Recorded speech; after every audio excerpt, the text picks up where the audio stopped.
Imagine marrying your longtime crush. Well, that's exactly what happened to Paul Bettany and Jennifer Connelly. It's almost as if Paul had been waiting to meet Jennifer for most of his life, or at least since he was around the age of 15. But before they actually entered into a relationship, one of them had to go through unbelievable tragedy. Twice. I just think you learn that life is curly, and you don't know quite what's around the corner. As a child model and actor, Jennifer Connelly landed her first film role in the now classic Once Upon a Time in America at the tender age of 13. She followed it up with the lead in the fantasy movie Labyrinth opposite David Bowie, which brought her mainstream attention only 3 years later. Obviously very different, and it's a whole entire different world that she's never seen before, that I've never seen before. Across the Atlantic, at his home on the grounds of Hertfordshire boarding school, 15-year-old Paul Bettany fell madly in love watching the teenage actor on screen and vowed to marry her. The actor spent his teenage years on the grounds of a girls' boarding school in Hatfield, Herts, where his dad was a teacher. But he admits it didn't lead to any romance with the upper-class pupils at the school. I think I was just, through all of my teenage years, just terrified.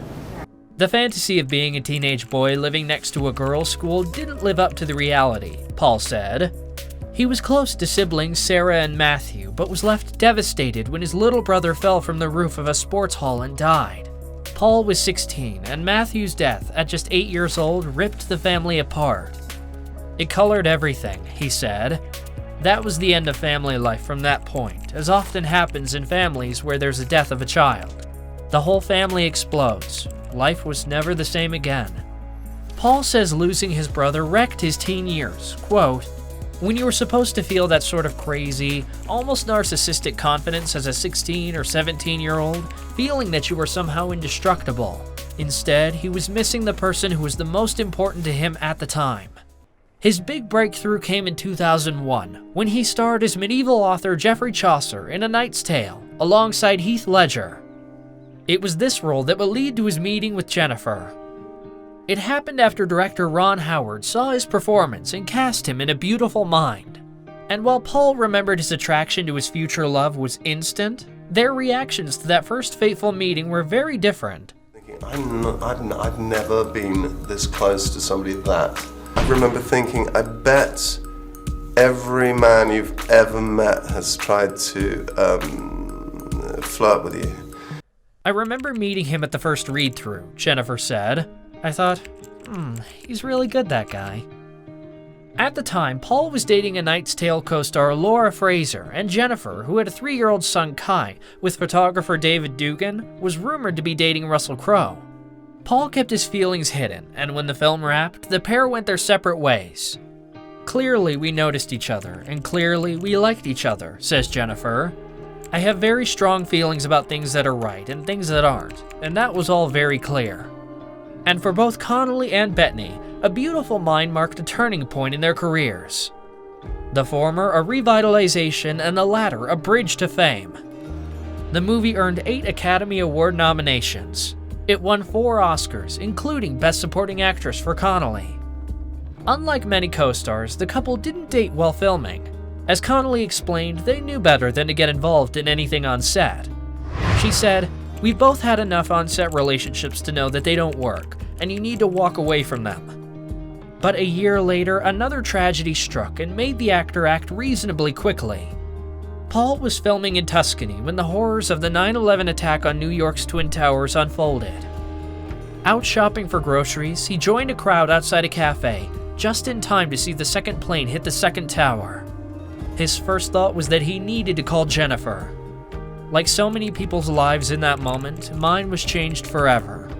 Bettany spent 2 days calling and calling in an attempt to get her on the phone, and when he did, he had what might have been a surprising proposal. And I remember very clearly thinking to myself, what are you doing? I realized I was in love, so I finally got her on the phone and said, I'm coming over and let's get married. Amazingly, Jennifer agreed, and Paul prepared to pack up and move to the States to be with her. The couple wed in a private family ceremony in Scotland on New Year's Day, barely 4 months after getting together. Paul described the wedding as Victorian because the couple didn't live together first, and the wedding party played Twister at the reception. Yeah, I totally faked my way into that one. Poor Jennifer, as she slowly realized how ill-educated I was, he jokes. She's much better read than me. I just sound like it because of the English accent, that's all. Connelly also marveled at the fact that despite being someone who had previously been cautious about marriage, it's amazing that her life with Bettany progressed as rapidly as it did. She previously was engaged to ex-boyfriend Bill Campbell for 5 years, as she waffled back and forth on whether to tie the knot. After all my caution about marriage, I was proposed to, married, and had a child in the space of a year, she said. Connelly says that part of their strength as a couple comes from their different dispositions, noting that her husband is infinitely more engaged with people and comfortable in any room than she is. I'm more reserved. I can be kind of shy in a group. I mean, I manage it pretty well, but he's much more outgoing than I am. Of course, anyone in a happy long-term relationship knows there's more to it than who likes to talk and who doesn't. They have also supported one another through challenging times in their personal lives and successful times in their careers. After the wedding, Paul packed up and moved to Brooklyn, where Jennifer grew up and where the family still lives. Stellan and Agnes Lark soon joined Jennifer's son Kai, and all three went to the same primary school their mother attended as a child. Bettany slid into the role of stepfather with a tremendous amount of ease. In 2012, Bettany told Anderson Cooper that all three kids are incredible. They're all such extraordinary kids, and they're great together. They never fight. They look after each other. They're loving. Are your kids impressed by you because you're like a Marvel superhero? If my kids are impressed by me, they're doing an incredible job hiding it from me. The 50-year-old actor gave fans a glimpse into his family life by sharing rare photos of his sons on Instagram. One of the sweet snapshots showed the WandaVision star smiling alongside Stellan on the teen's high school graduation day. The short version is that Stellan graduated and I cried like a baby. Paul captioned the image. Bettany is one proud papa. He also shared a photo of Kai helping him set up his camera.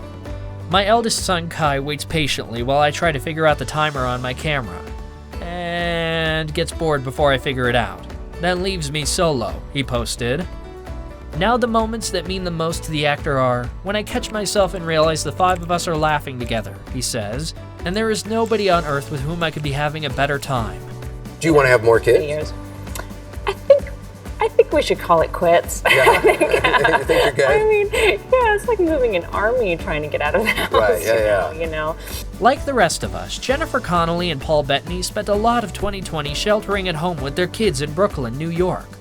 Relishing home life with Connelly and their kids has meant embracing all its challenges, especially elementary homeschooling. There's a lot of staring at a math problem, bewildered, and asking Jennifer to solve it for me. Paul Bettany might be one of the best when it comes to husbands who love to wax poetic about their wives. While speaking to the Binge Guide, the actor explained that of all the roles he's ever had, being a family man is the one that he ranks as the best. It's hard not to talk in platitudes about it, he said. All I can tell you is that I think my children and my marriage saved me.